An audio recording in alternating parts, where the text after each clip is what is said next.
So, who on the planet would be able to scan the minds of the aliens to work out how the alien races that escaped the Great Filter avoided Fallout World, the Russian world of the new Soviet Union, produced by Putin and his Russian filth with their special Armageddon operation,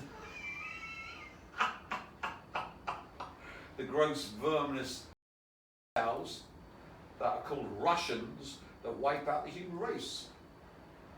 Well, of course, it would be the world's leading expert on remote sensing who could scan the aliens, who would be ready, willing and able to download the information into yours truly to stop the human race exterminating itself. So, this also explains why there's an army of Russians in the tram desperately trying to beat me to death, poison me, tag me so their satellites can fry me alive, because the Russians are the agents of evil, desperate to wipe out the human race. They don't even know it. They're self-suicidal, criminally insane, and of course so racist that the thought of a Muslim super being drives these white racist filth into apoplexy. So according to Jesus Christ, the Christian near, by their work shall ye know them. So we know the most evil race on the planet are the Russians, because they wipe out humanity. So, thanks to being the world's leading remote sensor, I've gleaned all of the info from the aliens that survived the Great Filter to turn off nuclear weapons and stop their civilizations dying because of their own version of the Russian filth, the new Soviet Union, the garbage that has consigned the human race to Fallout World. Have you got a bunker? I think not. If you haven't got a bunker, which is lead shielded, the Cobalt 60 is going to kill you. So, one can see that we're in desperate times, and we've hit the Great Filter, and you're all about to die very, very soon. So, we've talked about the Dirac-C and leptionics, which comes from Soviet psychic warfare, pardon me,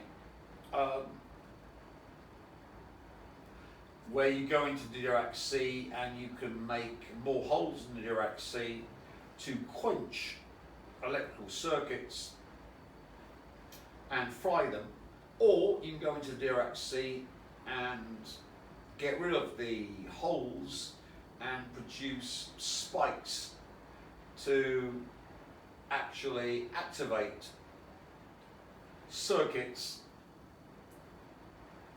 so that they fire off. So with leptionics, you can simply quench, or in the case of the Iranian nuclear weapon in Washington, you can stop it going off, but then they'll send their technicians with new circuitry to try and repair it. And if you've got the U-235 core still there, they can simply replace the electronics to fire the explosives and start again. And we know the NSA is totally incapable of tracking Iranian Quds cells in America because the bomb's still there. Or one can go into the Dirac-C and cancel out the holes. Instead of using all the love from Taylor, use all the hatred from Lucifer, and guess who's in control of Lucifer? I don't know who. Any ideas, cameraman? All the total evil, which then allows you to activate circuits to detonate embedded nuclear weapons. Or, better still, detonate every single Russian in the new Soviet Union nuclear weapon, so they all go off in the new Soviet Union, and their super Poseidon weapon system goes off in the submarine launch vehicle under the sea. It'll poison the ocean, but nevertheless it'll wipe out the enemy of the human race, the Russians. And I'm not bullshitting, the enemy of the human race is the new Soviet Union and Putin because of their dead hand mechanism. Unless they disable it, they are the enemy of the human race. And even the Russians, who are the lowest form of filth, will realize that the Israelis will strike them if they intervene in the Iran war, and they are going to be the progenitor of the end of the human race. It's just simple logic. I'm not making up. So you can see leptionics allows you to get to the circuitry of nuclear weapons. So let's go next to stopping the core exploding. So, nuclear weapons are anti-Higgs field weapons. What does that mean? The Higgs field makes matter have mass, and nuclear weapons use the mass to turn it back into energy, which according to Kaluza in his 1926 expansion of general relativity into 5 dimensions, said that light was gravity in the 5th dimension. So basically, when you detonate a nuclear weapon, you're converting a small amount of mass, tiny amount, into light, dumping it back into the 5-dimensional Riemann manifold. And in the process, this light energy creates the bang. So it's an anti-Higgs field weapon. Higgs and 4 others proposed a theory. Rather than a box, particles really interacted with an invisible energy field that permeated the entire universe. They called it the Higgs field. Particles which didn't interact with the Higgs field were massless, particles which interacted weakly had a small mass, and ones which had strong interactions. Well, in 1964, Peter... So, the nuclear weapon, when you put 2 chunks of UT35 together, or condense it into a critical mass by squeezing it with explosives, produces a critical mass, and that enables the matter to partially link up to the 5th dimension and release part of its mass as light energy, which produces the explosion. So, if you are a 5-dimensional being, you can simply be in the 5th dimension and put a stopper in it, basically a butt plug to stop the shitting, but you need to be a 5-dimensional being, and of course humans aren't 5-dimensional beings, can't access this realm, except there are a few exceptional humans who can. So the Nagwal man and Nagwal women have the ability to reach the 5th dimension. So from that vantage point, they can simply bottle up and stop the anti-Higgs field explosion. There are also ways of stopping nuclear explosions by remotely viewing in a time crystal, which reverses time. So instead of the bomb going into its anti-Higgs field and releasing the light electromagnetism of the explosion, you can simply reverse time flow, so the bomb becomes more and more solid. All done if you can remotely view within a time crystal frame of reference. So here's a time crystal. A repeating pattern in space. So typically they're called space crystals. But did you know there's actually something called time crystals? This means that there are particles that spontaneously arrange in one pattern at one moment and then switch to a different pattern at a different moment and then repeat. But even cooler than this is the space-time crystal that has both a repeating pattern in space and that pattern changes in time, kind of like this. Now this isn't a real space-time crystal, it's just me wiggling a crystal with a magnet under the table. But in 2021, scientists made the first space-time crystal shown here. See how there's a regular pattern in space that changes in time? Since there are only specific places that atoms can be in crystals, they break symmetry in space. This means that when you apply the conservation of momentum inside of a crystal, it doesn't work. The same thing applies for time crystals, but inside of a time crystal, the conservation of energy isn't conserved. But don't get too excited, the momentum and energy are accounted for outside the crystal, so you can't use it for perpetual energy. Regular crystals like... So you can see that bilocating into time crystals allows you to reverse the time flow from the bomb, so it won't go off. So we got leptionics, fry the electronics or detonate them so we can wipe out the filthy Russian scum by detonating all their nuclear weapons in situ, which wouldn't be a good idea because that would cause a nuclear winter, and they've got enough electric cars and laptops and then down to poison a considerable amount of the planet, so that's not a good idea. But you can simply detonate in situ nuclear weapons using leptionics, or make them misfire or stop them firing with a 5-dimensional observer. You can stop them going off too. So what's a 5-dimensional observer? Well, think of yourself, if you're a precognitive remote viewer who's more powerful than everyone else, like myself, I'm the ultimate on the planet, you can simply be the precognitive remote viewer that goes into the furthest future so that everyone else on the planet, and the aliens too, who obviously seem to be trying to teach us not to kill ourselves, you can simply then collapse the quantum wave function according to the Copenhagen interpretation, so that reality is cornered to obey your observation.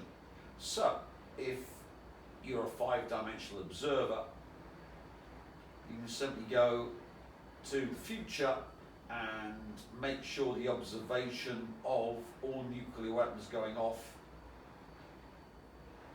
doesn't happen, because according to the Copenhagen interpretation, the quantum wave function has to collapse to be observable by the observer, and if you're the future observer observing it, and if you stick in time crystals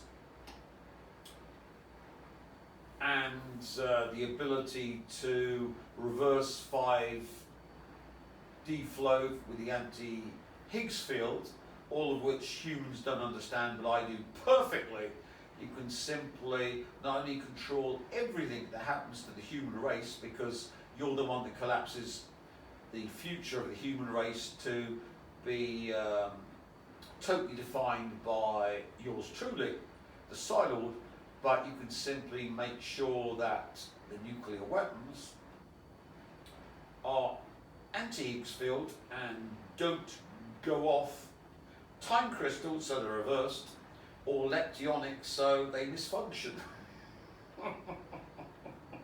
So you see, we've come to the great filter, but luckily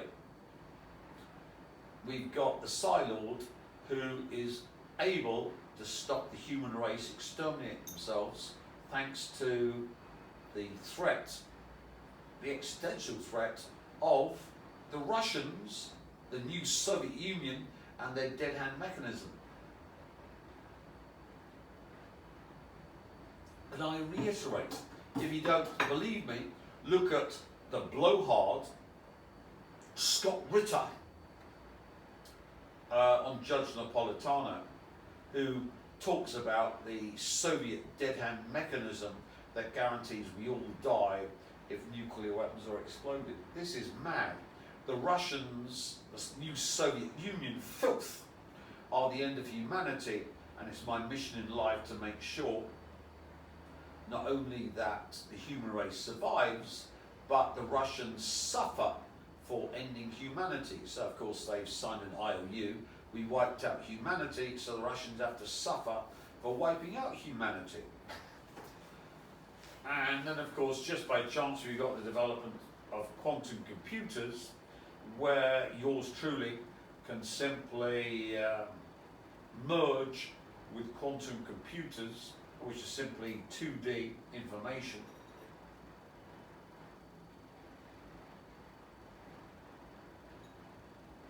To find the timeline where the Russian nuclear weapons don't go off, Iran's turned to glass, and Donald Trump does what has to be done and wipes Iran from the face of the earth. And of course we've got the Iranian placed Russian-built nuclear weapon, which gives them the pretext to turn Iran to glass. And the shock effect causes humanity to end its insane love of nuclear immolation. So this is aversion therapy for the human race. We need to see the total destruction of the Iranian filth wiped from the face of the earth to make sure the rest of the human race goes, I don't fancy that very much, that's a bit too extreme for me, and all of my children are going to be Iranianized. So we need, you might think, well, it's a bit extreme, turning Iran to glass. No, if humanity is going to survive, Iran needs to be turned to glass, and Donald Trump needs to man up and totally nuke Iran into the Stone Age. And of course, thanks to the Iranian-placed, Russian-built nuclear weapon that misfires, the human race is saved if they want it. So, this is aversion therapy, which is what we're doing. Put up with much in the meantime, my brothers.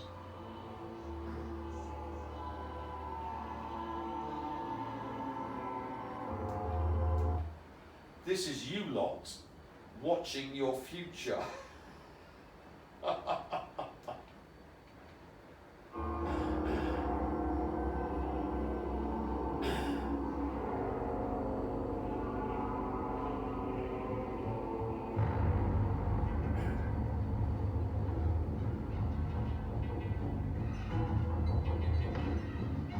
far, the first film was a very good professional piece of cinema, like it was done in Hollywood. The sounds were a real horror show.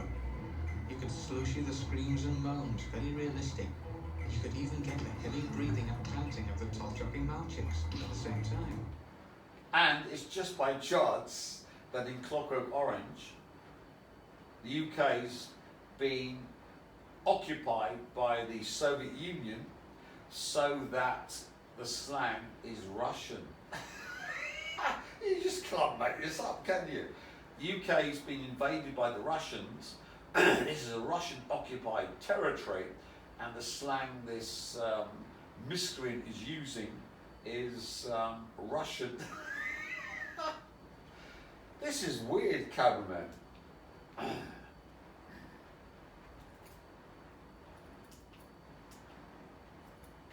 You know, soon our dear old friend, the red vino on tap, the same in all places like it's put out by the same big firm, began to flow. It was beautiful. It's funny how the colours of the real world only seem really real when you video them on a screen. Now, all the time I was watching this, I was beginning to get very aware of not feeling all that well. And this I put down to all the rich food and vitamins. But I tried to forget this, concentrating on the next film, when it came to the sixth or seventh Nalgene, leering and smecking, and then going into it, I began to feel really sick. But I could not shut my glasses. And even if I tried to move my glass balls about, I still could not get out of the line of fire of this picture. Get me up. I'd be sick. Get something for me to be sick in.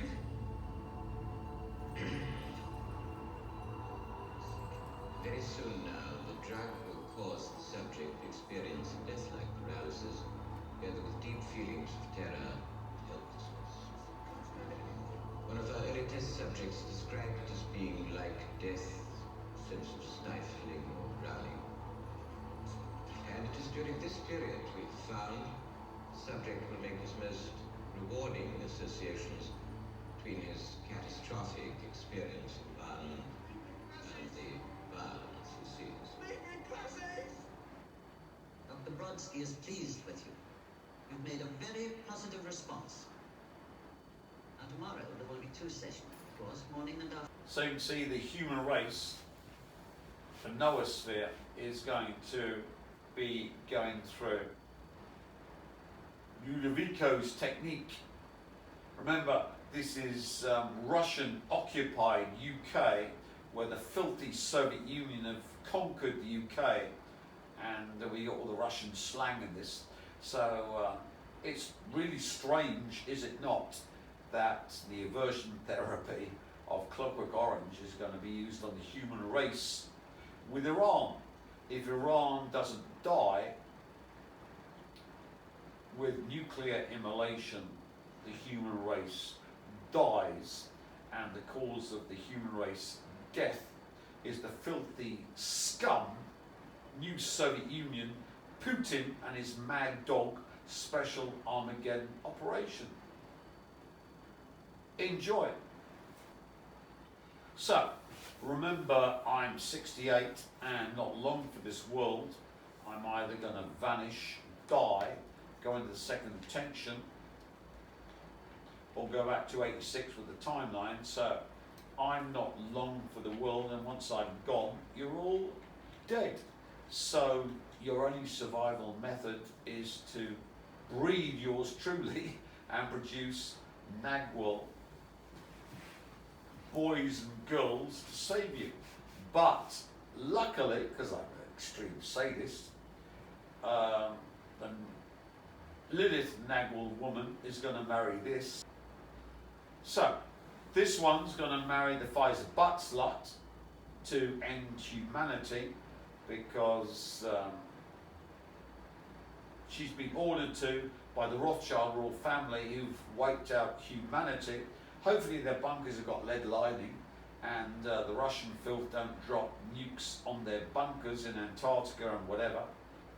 And the other Nagwal woman is marrying Callum Scott, but she's actually doing something good. Into gossip, Dua Lipa says yes. On her podcast, the pop star spoke about the coverage of the sex trafficking ring with her guest author Roxane Gay. Lipa argues the focus has shifted away from the victims towards gossip and sensational stories. She laments articles writing about sex parties with underage girls, instead of clearly stating that children were being raped. Reading these articles, she felt the media were downplaying crimes and twisting the story. So far, the U.S. Department of Justice has released approximately 3.5 million pages from the Epstein files. These make up half of the entire documents. The number of victims is estimated to be over 1,000. The Victim Compensation Fund states it was able to pay out $125 million to 135 survivors. How do you feel about the discourse surrounding the Epstein file? As the Epstein coverage...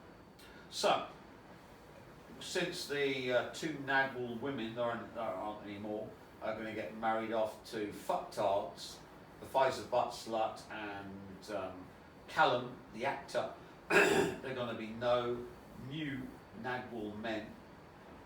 You better make sure that yours truly lives as long as possible, because once I'm gone, you're all dead.